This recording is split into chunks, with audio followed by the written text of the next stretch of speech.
I encourage you to re-watch the video. So many inconsistencies in this case. This is why this case is so unique. All she was asking was for them to close her car door, yet mysteriously they failed to honor a simple request. I believe that there has been ample evidence to find that the defendant is guilty beyond a reasonable doubt of driving under the influence of alcohol as well as reckless driving, and I would ask that you find her guilty of both charges today.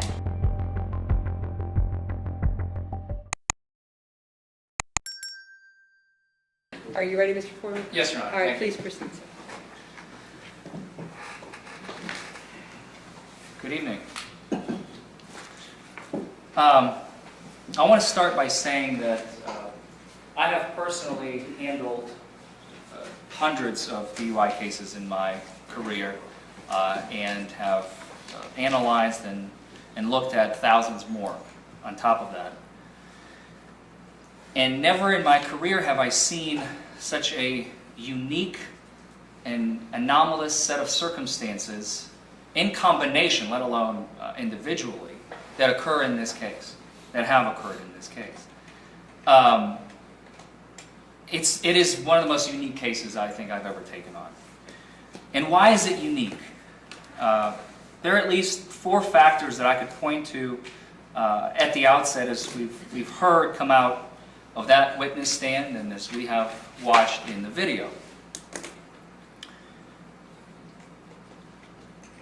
For a police officer to first show the suspect, you see this breathalyzer? Here it is. It's showing zeros. Now blow into it. Even say, here's to prove you I'm not cheating. And then after they blow, to conceal the result from the defendant.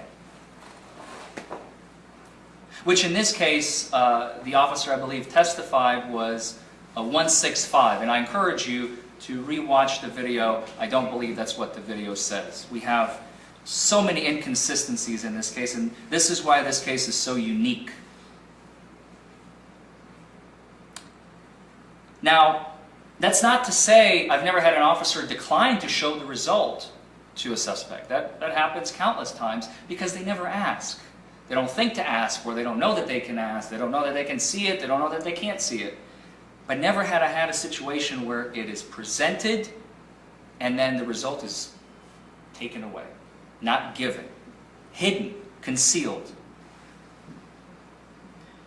By my count, Ms. Bryan, throughout the entire course of just the videos that we watched, she has asked the officers collectively or Mr. Selby individually a total of 8 times what was the number. And each time was the same, one of 2 responses basically. I don't have to show you, or it showed the presence of alcohol. All the officer had to do in this case on September 5th, 2018 is to take a camera, photograph the device, and they got their evidence. That's it. Those things don't print receipts. They don't print little... There's no registration. I'm well aware of that. They don't register. They don't... All you had to do was take a picture, and they failed to do that. They failed to preserve the evidence. Judge, I need to object to that. Can I approach? Yeah, come on.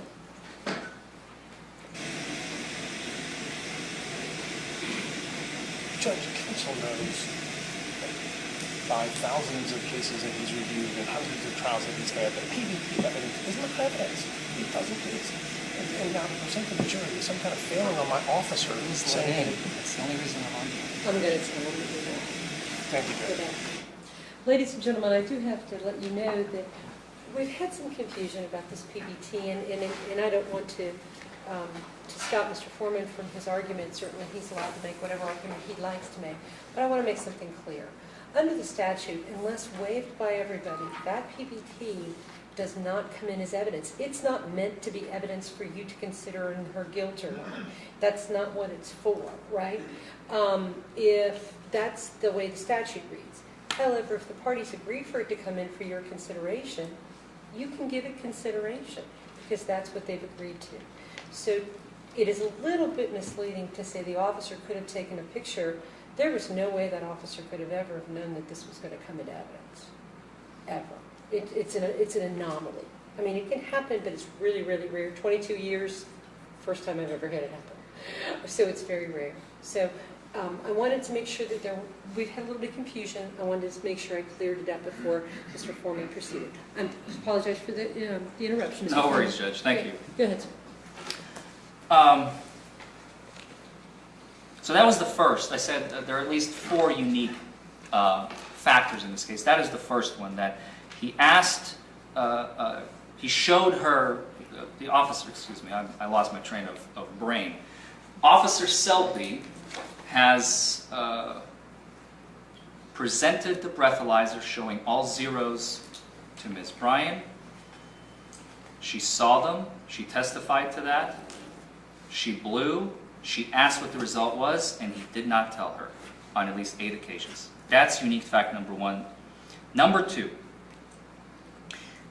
in my experience, it is universal that officers, when they come into an interaction where they suspect alcohol intoxication of the subject that they just pulled over, is that it's alcohol is smell. Sometimes it's a strong smell, sometimes it's a faint smell, sometimes it's from the car, from the person, from the mouth. They always talk about it. They'll tell the suspect, we smell it on you. They'll write it in the citation, and they'll testify about it. In this case, once again, why is this so unique? Nowhere in the citation is the smell of alcohol mentioned. Nowhere in the video, not once, did we hear both either at the jail or at the scene of the stop, I smell alcohol on your breath, or any mention of the word smell. Yet we heard it today here in the courtroom. That's the only place that smell comes into play in this case. Number 3. I've never seen anybody do field sobriety tests so perfectly. In all candor, I've done them myself for practicing purposes. I was never pulled over for it yet. Hopefully never. That's why I quit drinking. But I've performed them in a concealed environment. I'm going to stop you. Come on up. I'm sorry. Come on. I'm getting carried away, Judge. Yes, you are. And you're introducing evidence that's not been before the jury. You're right, You you're are not right. allowed to do this. If you do it again, we're stopping. Understood. Understand? Go ahead. Thank you. All right, fix it. Go back.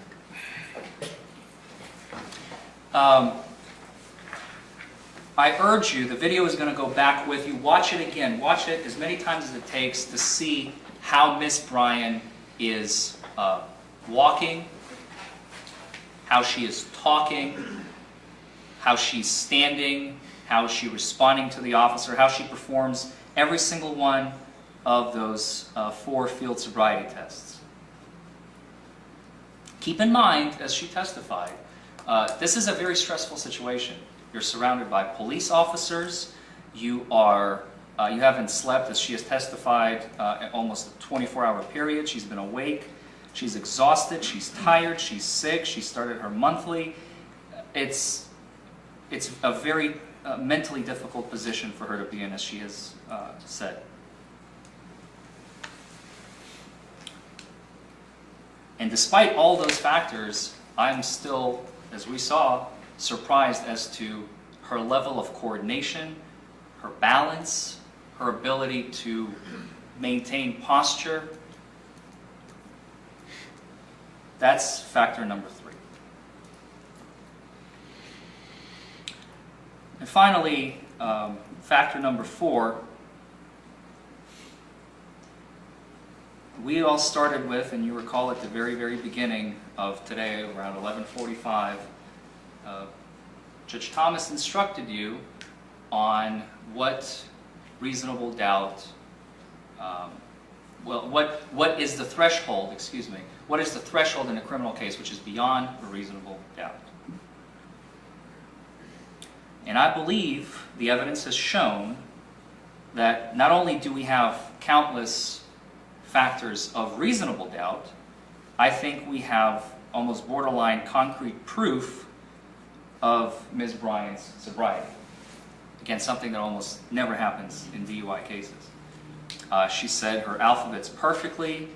She did the number test. She kept going after 58. She was tired. She was confused. That's not against the law. She did the walk and turn. She never fell. She never stumbled. She was deliberate, coordinated, balanced. She never fell. She didn't grab onto anything. She didn't stumble. All of those things, all indicative of intoxication.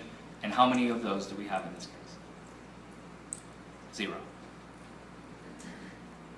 On the one-leg stand, she kept it up, counting to 1,020, as we heard.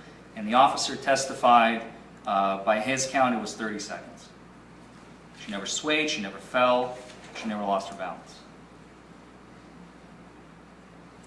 The officer got the opposite result that he bargained for, as we discussed in the first factor. The only difference is, initially he could hide it. He didn't show her the PBT. Here we could see evidence of her sobriety.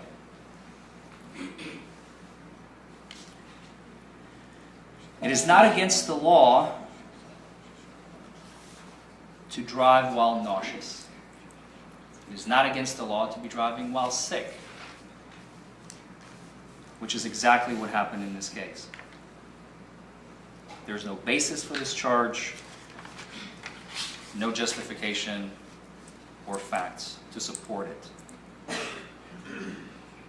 Interestingly enough, towards the end of the first video that we watched, you may recall Ms. Bryant getting a little bit irritated with the officer. She testified that I don't remember what her exact words were, but she was being pushed, I believe, towards the police cruiser.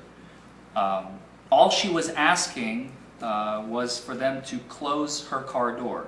Yet, mysteriously, they failed to to honor a simple request. They were so zoned in on this get in the car moment that they couldn't just pause, take a second, step back and say, calm down. We will close the car door and then you're going to jail, at which point, I presume, she would say thank you and proceed on to the jail calmly.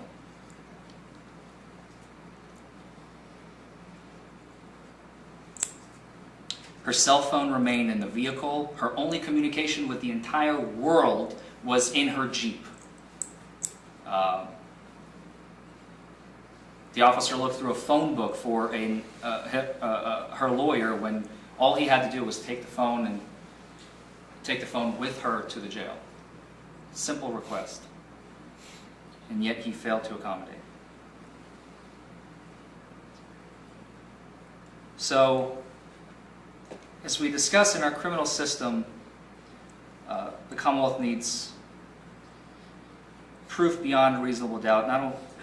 They are far from it. They have not reached it in this case, as we've all seen. There was no smell other than the officer's testimony here today. She had perfect coordination and movement. She testified that she had a shot 3.5 hours prior to the stop, and that she vomited. And as she testified, the vomit was because she was sick, not under the influence, as her field sobriety tests have obviously shown. All the Commonwealth has are speculations of intoxication.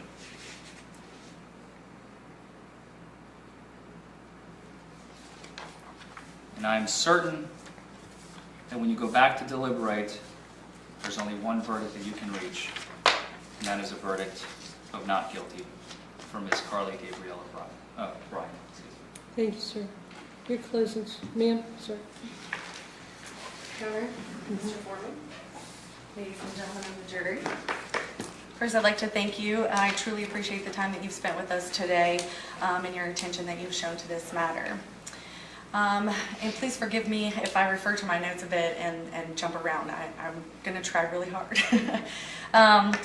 Today you will have to ask yourselves, while you deliberate, was the defendant under the influence of alcohol while in control of a motor vehicle in the early morning hours of September 5th? Everyone here has seen the video, and as defense counsel said, the video does not lie. You guys have seen it with your own eyes. Today you've heard evidence from Officer Selby that there was vomit involved in this case, that Ms. Bryan was not following directions as given to her, that she performed poorly on the field sobriety test based on the training and experience of Officer Selby and the many times that he's pulled people over and given them to people. She refused the breathalyzer test. Although she did do the preliminary breath test, the breathalyzer test at the processing center would have also given her a result of her blood alcohol level, yet for some reason she refused that. She wanted to know the results of the PBT so badly, however, would not perform the breathalyzer test, which would have given her probably the same result.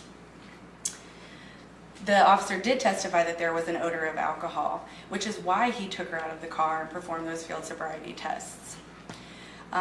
There was erratic driving. She almost hit another vehicle. She went the wrong way on a road that was obviously someplace she says that she's not been before, but yet she's living in this area. She started some of the field sobriety tests too early. She had to be told directions for these tests over and over. Regardless of how well her balance is, she was not following directions as presented to her. The officer gave her the directions and then gave her an example of what it would look like, yet she still was not able to follow those simple instructions. She began walking backwards at one point. She was supposed to turn around, but instead was walking backwards, obviously not following the directions. The officer had to ask her multiple times, and it took several minutes for Ms. Bryan to even exit the vehicle at the beginning of the stop. She was confused. Defense counsel said that at one point she was confused. Even after she was informed of the instructions and had the test demonstrated to her, she was still confused about what she needed to do. How many steps am I supposed to take? No steps. You're supposed to stand with your foot 6 inches off the ground. You heard a lot from defense counsel about how the defendant didn't sway, didn't fall down, did the test with perfect precision, that she didn't have bloodshot eyes, her face was not flushed.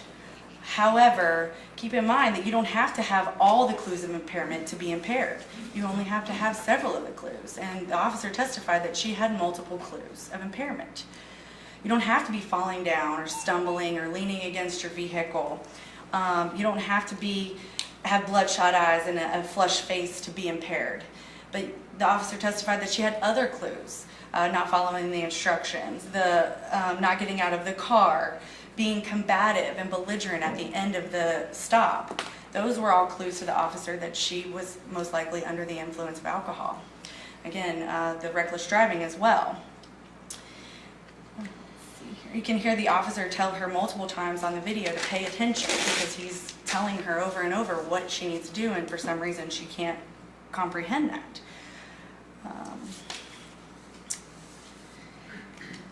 Ms. Bryan admits to having one shot and later makes the statement about the 2 beers in that processing room. Defense counsel discusses over and over again, why didn't the officer give her the PBT results? He didn't have to give her the PBT results. He requested that she submit another test of her breath, which would have been scientifically reliable, and we could have talked about that here in court. However, the PBT, as you heard officer testify, was 0.165. That's double the legal limit. However, he didn't take any pictures of that because he didn't have to, because he requested that she take the more scientifically reliable test, the breathalyzer test, at the processing room. She would have been able to see the result of that test, and if she hadn't been intoxicated or under the influence, she would have been able to see that she was or was not intoxicated, but she refused that test. And there was a very good reason why she refused that test, because she had been drinking. She admitted to having at least 1 shot. She knew that she was under the influence, and that's why she had refused to submit to the test. If she blew into that intoxilizer machine, she would have been over the legal limit. Why wouldn't you take the test if you were not intoxicated? Why wouldn't you? She had the right not to take it, but it would have proven that she, in fact, was not under the influence, but yet we don't know because she refused. Additionally, there were some inconsistencies in what we heard Ms. Bryant tell the officer, and then what she testified to here today. She testified that she had her one shot at 11:30 p.m. at the end of her shift. Then she left the bar at 2:30 a.m. Where had Ms. Bryant been between the end of her shift at 11:30 until she was pulled over at almost 3 o'clock in the morning? She was still at work, she says. She was drinking alcohol. She was under the influence. She testified that she lives on Nelson, but told the officer that night that she was dropping off a friend on Nelson. However, the officer testified she was nowhere near Nelson when he picked her up at 3 o'clock in the morning. So she lied to the officer about the vomit being her friend's. She lied to the officer about dropping off her friend on Nelson. She lied to the officer about how much she had to drink that night. Officer Selby testified that based on his training and experience, he thought that Ms. Bryan was not in a position to drive the vehicle any longer because she was intoxicated, impaired by alcohol, and driving recklessly. And that's what made him decide to take her into custody that night. I believe that there has been ample evidence to find that the defendant is guilty beyond a reasonable doubt of driving under the influence of alcohol as well as reckless driving, and I would ask that you find her guilty of both charges today. Thank you. Thank you, ma'am. Ladies, gentlemen of the jury, if you'd be so kind as to go with Mr. Forman, he'll take you back now, and when you're ready, just let him know. All rise. Ooh. The jury's coming back.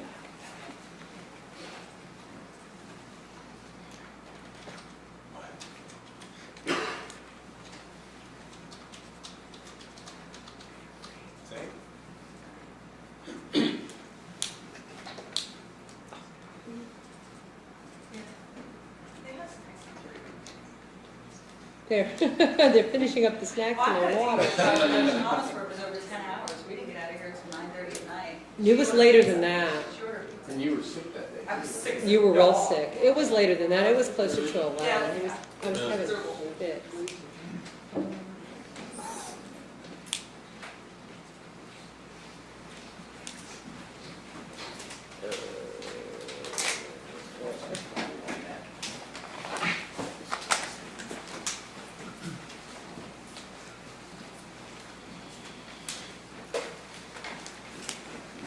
Great, everybody have a seat. All right. Oh, where's my glasses? Okay. So, ladies and gentlemen, I've been informed that you have reached a unanimous decision, correct? Correct. Okay. And so would the defendant and defendant's counsel please rise for me? As to the charge of driving under the influence, the jury hereby finds that we, the jury, find the defendant not guilty of driving under the influence of alcohol. And then as to the charge of reckless driving, we, the jury, find the defendant not guilty of reckless driving. So, ma'am, they found you not guilty on both charges, but we do have to have a discussion about a few other things. So if you'd have a seat, I'll be right with you.